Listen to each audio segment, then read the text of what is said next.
হাঁটু মটমট করা ও ব্যথা, এর জন্য 10টি হোমিওপ্যাথিক প্রতিকার। হাঁটু ব্যথা, অনেকে মনে প্রশ্ন থাকে, হাঁটু ব্যথা হলে কি আজীবন ওষুধ খেতে হয়? উত্তর আমি বলবো না। যদি ব্যথার মূল কারণ শনাক্ত করে সঠিক পদ্ধতিতে চিকিৎসা করা যায়, তবে অপারেশন ছাড়াই হাঁটু ব্যথা থেকে সে রোগী মুক্তি পেতে পারে। আসলে হাঁটু ব্যথা বলতে কি ভালো হয়? হাঁটু ব্যথা কেন হয়, এর লক্ষণ, কারণ, স্থায়ীভাবে দূর করার যে আধুনিক চিকিৎসা, সেটা নিয়ে আজকে আলোচনা করব। আমি ডাক্তার মোহাম্মদ হাফিজান পান্না, আরোগ্য হোমিও হল, রাজশাহী। সর্বপ্রথমে ব্যথার সাধারণ লক্ষণ, হাঁটু মটমট করার কারণ, হাঁটু ব্যথা কেন হয়, হাঁটু ব্যথার বিশেষ করে যেগুলো হোমিওপ্যাথিক ওষুধ আছে সেটা নিয়ে বিস্তারিত আলোচনা।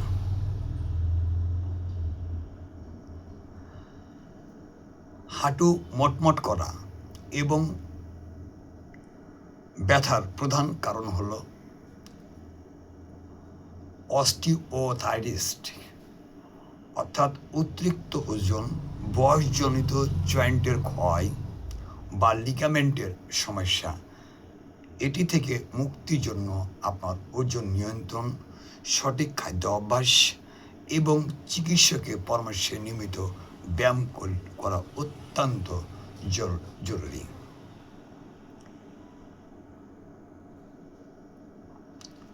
হাঁটু মটমট করার কারণ, আর যে বিশেষ করে কিছু কারণ আছে, যেমন বায়ুর বুদবুদ, অর্থাৎ হাঁটু বাঁকা করার সময় জয়েন্টের ফ্লুইড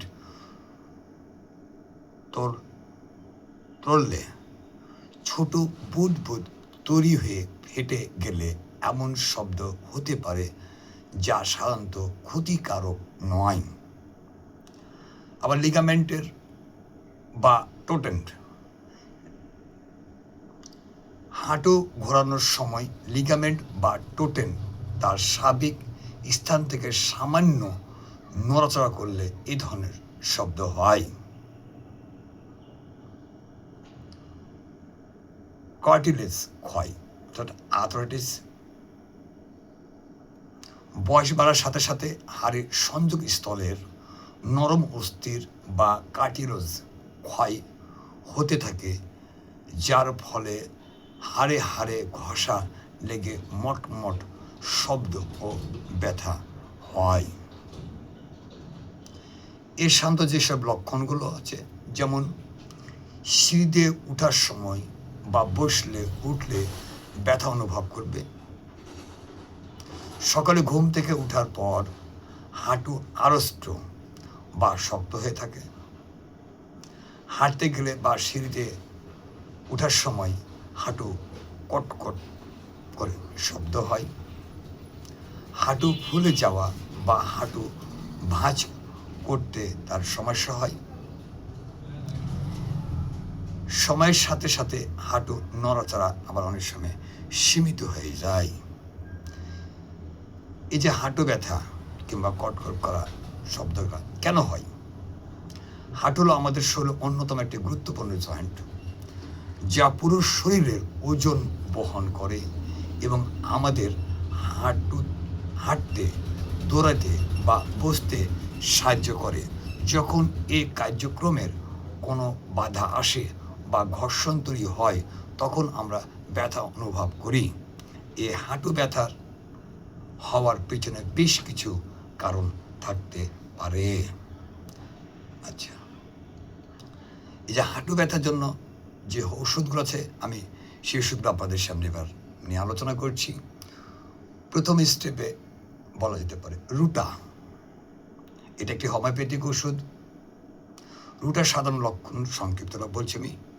হাঁটু লিগামেন্ট, টোটেন এবং জয়েন্টের উপরে অতিরিক্ত চাপের পর ব্যথা, হাঁটা বা সিঁড়ি বেয়ে ওঠার সময় মানে মটমট শব্দ কিংবা তার ব্যথা বৃদ্ধি পায়, এরকম লক্ষণ যে থাকে, এক্ষেত্রে ওই রোগীর জন্য রুটা অত্যন্ত একটি গুরুত্বপূর্ণ ওষুধ। একটা হচ্ছে ব্রানিয়া অ্যালবা। ব্রানিয়া অ্যালবা ওষুধের সাধারণ লক্ষণ মানে সংক্ষিপ্ত লক্ষণ, বিশেষ করে যেটা আপনার সামান্য নড়াচড়ায় ব্যথা বাড়বে, বিশ্রামে সে উপশ্রম বোধ করবে।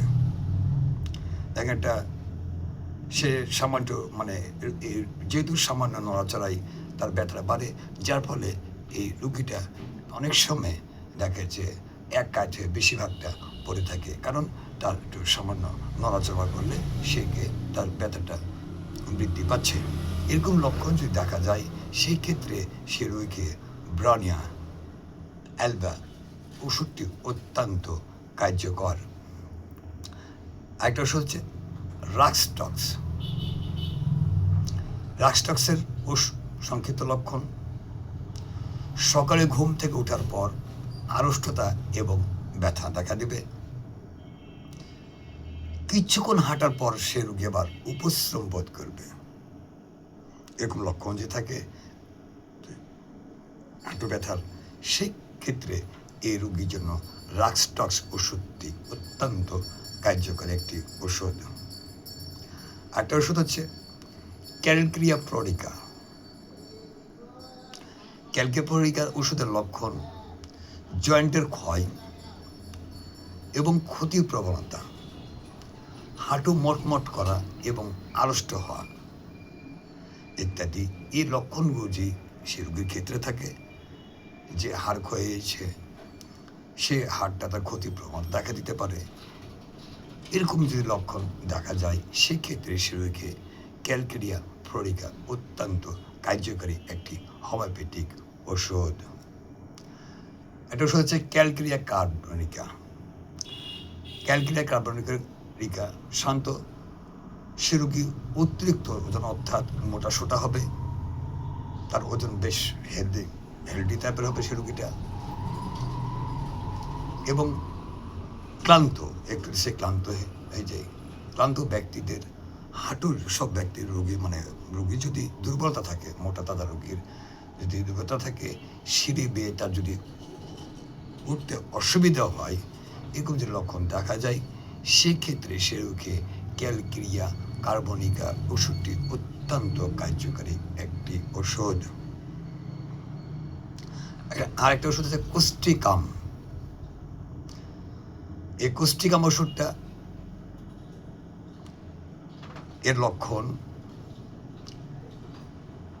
হাঁটু আড়ষ্টতা, দুর্বলতা এবং হাঁটার সময় সে টলমল করে। দীর্ঘস্থায়ী জয়েন্টে তার যদি ব্যথা থাকে, সেক্ষেত্রে এই কোস্টিকাম ওষুধটি অত্যন্ত কার্যকরী একটি ওষুধ। একটা ওষুধ হচ্ছে আর্নিকা। আর্নিকা মন্টানা এর ওষুধের সংক্ষিপ্ত লক্ষণ: আঘাত, পড়ে যাওয়া বা অতিরিক্ত পরিশ্রমের পর হাঁটু ব্যথা, স্পর্শ করলে কোমলতা যদি থাকে বা দেখা যায় রোগীর, সেক্ষেত্রে আর্নিকা অত্যন্ত কার্যকরী একটি গুরুত্বপূর্ণ ওষুধ। আর একটা ওষুধ হচ্ছে রিডাম্পাল। রিডাম্পাল রোগীর লক্ষণ: ঠান্ডা প্রয়োগে অস্থিসন্ধির ব্যথা উপশ্রম হয়। কোনো রোগীর যদি ব্যথা থাকে, সে রোগীর যদি ঠান্ডা প্রয়োগে যদি উপশ্রম হয়, হাঁটুর অস্বস্তির সাথে তার যদি ফলাভাব থাকে, সেক্ষেত্রে তার জন্য রিডাম্পাল অত্যন্ত একটি গুরুত্বপূর্ণ ওষুধ। আরেকটা হচ্ছে গুয়েকাম।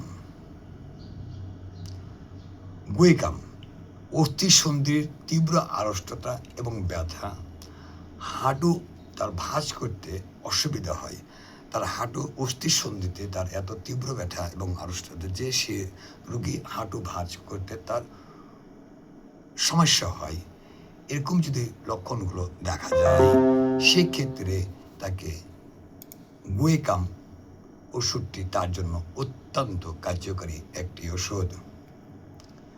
আরেকটা হচ্ছে সিমফাইটাম। এই সিমফাইটাম একটি গুরুত্বপূর্ণ ওষুধ।